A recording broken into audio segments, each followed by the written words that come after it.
Hi friends, in Planet Earth Dating, it's Tuesday, April 23rd, 2019. In both the Lynn Life and the Jamie Body Mind, the authorized souls remain only child souls from the deeper, denser dimension who are not here being expected to do work.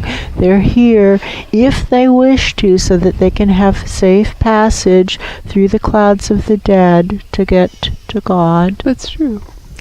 So they are always authorized to be here. And in addition, all souls from all other dimensions, as long as the souls are already living by the many Search for Truth rules given to the Search for Truth community by wiser minds above all of us. Those rules include looking up to wiser minds above, asking up, what now? And then doing whatever it is wiser minds above say to do, the way they say to do it, when they say to do it, to the best of our abilities, as if we intend to accomplish the assignment. Just to be clear what's going on here, to answer the frequently asked questions in advance, what we're doing is channeling angels and godly presences who are affiliated with planet Earth. We're channeling in whatever it is they say. We have a multi-year training that's intensive and rigorous, and we know how to get through the clouds of the dead that are sometimes called the astral dimensions. Get all the way through them. They're so much thicker than anybody wants to think. That's true. Break out into the clear space that's above, and that's where the godly presences and angels are working. If we're not there where angels and godly presences are working, then we go higher. These are their words. It will be their words. Out of the depths we call to you, O Lord. We have many, many, many questions from the viewers in Ground Zero, the human viewers in Ground Zero planet Earth. Out of the depths we call to you, O Lord. Will you answer our questions?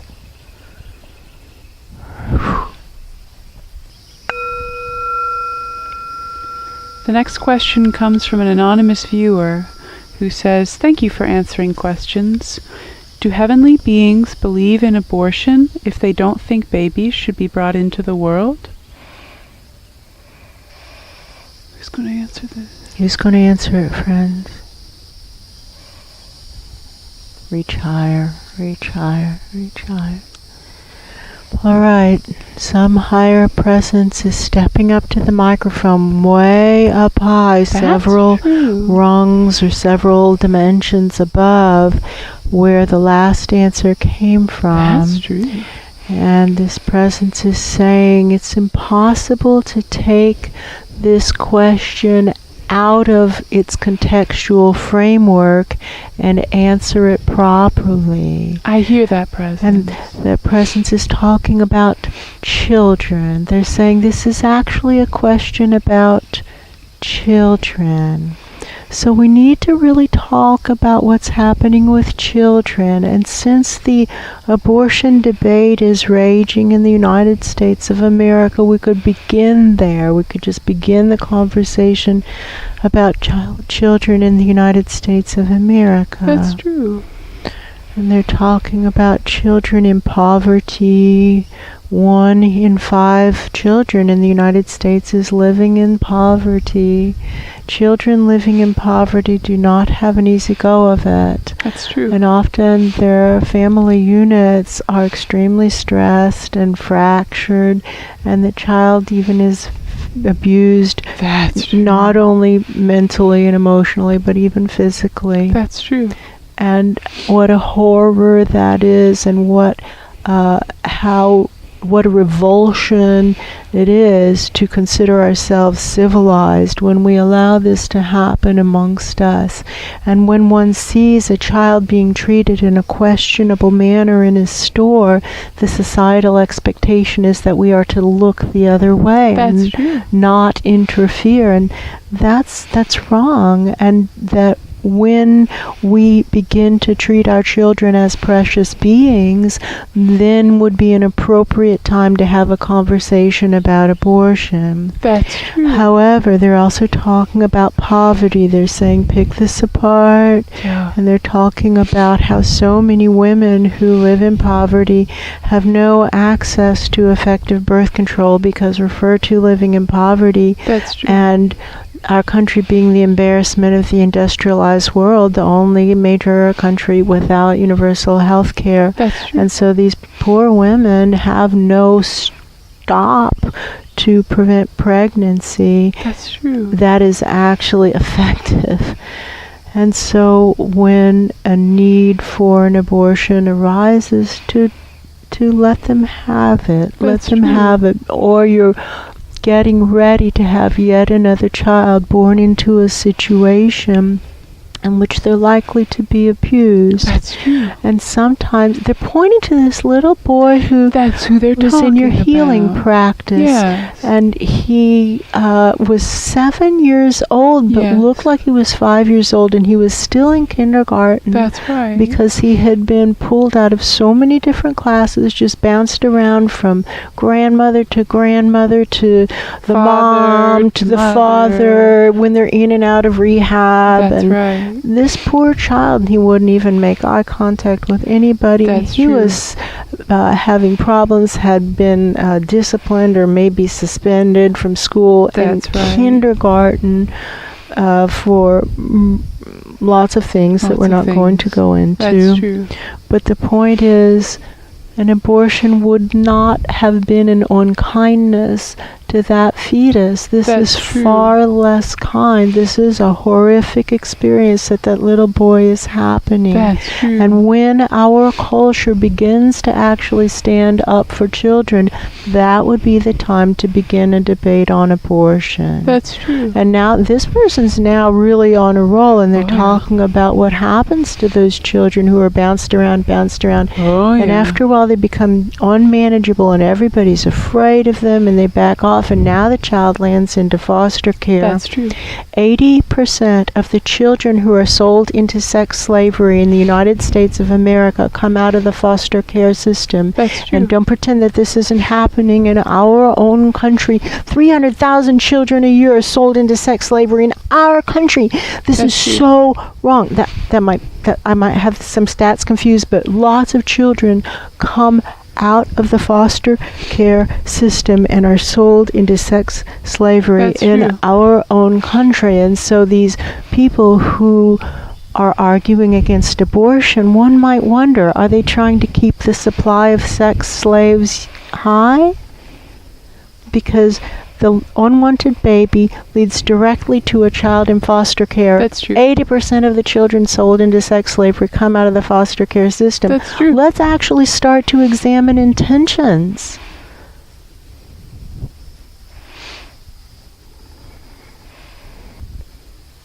There is no moral high ground in this declaration that abortion is wrong. That's true. Until we're caring for the children properly. That's true. Once the children are being cared for properly, then we can talk about whether or not there's moral high ground in the abortion debate. That's true. So say the godly presences.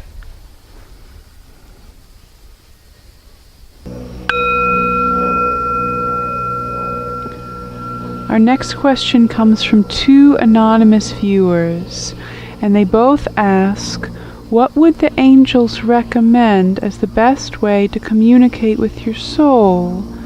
And then the second anonymous viewer also said, I'm still trying to connect with my soul and understand its needs and purposes. And this is important. He also says, I'm not sure it is the original soul I had when I was younger, but I'm not sure how to address or ask this either. Who's going to answer? One of these wiser minds is stepping up and is feeling very sad That's true. and wants to address the last part of the question first, the part about not the original soul, and saying that it's okay, and to just take as the working theory that none of the host lives on planet Earth right now have their original souls, that when the surveys are kind of like taken by the angels, it's kind of like the census taken by the angels, that everybody has moved, all the souls have moved, and to consider that to a soul, a life is like a house, and you can come to love your home by caring for it. That's how to come to love a place, is to take care of it. And so souls who love their home care for their home. Souls who care for their home love their home. It's a cycle.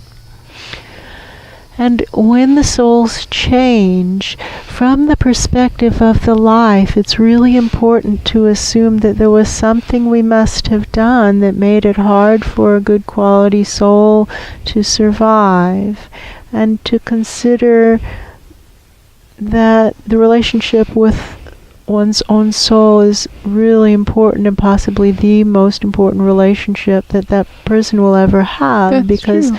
if you don't have a connection with your soul, there's no path to God. You have to get through the soul to get to God. And that's just the truth of it. And so first things first, find your soul. A good apology goes a long way, and say, I'm sorry, I can see that I've been messing up. And then to start to exercise, if you're not already, and if you are Exercise already, your physical body. physically exercise your physical body, because physical exercise of the physical body increases energy flow, and it helps to blow out blockages that can be blown out easily and without intervention from others. Second, no drugs, no alcohol. Third, cut off the TV and media other than that which is spiritual in nature or helpful in nature. That's true. Stay away from lies. If you're going to listen to a lie and not correct it, your soul will leave the room. That's true. And if you're trying to get your soul to come back into the same county with you, then you've got to make a commitment to staying away from lies. To the soul, a lie feels like acid being thrown on them. That's true. And so when living in a toxic society, and pretty much that's what's available to humanity right now, souls are under a barrage of almost unsurvivable incidents, one right after the other. So to exercise, do good deeds, and meditate. Those three things, it's not going to happen without it. Exercise, do good deeds, meditate. Sometimes people say, I can't meditate, I'm terrible at it. And meditation is an action that you can do when you are terrible at it.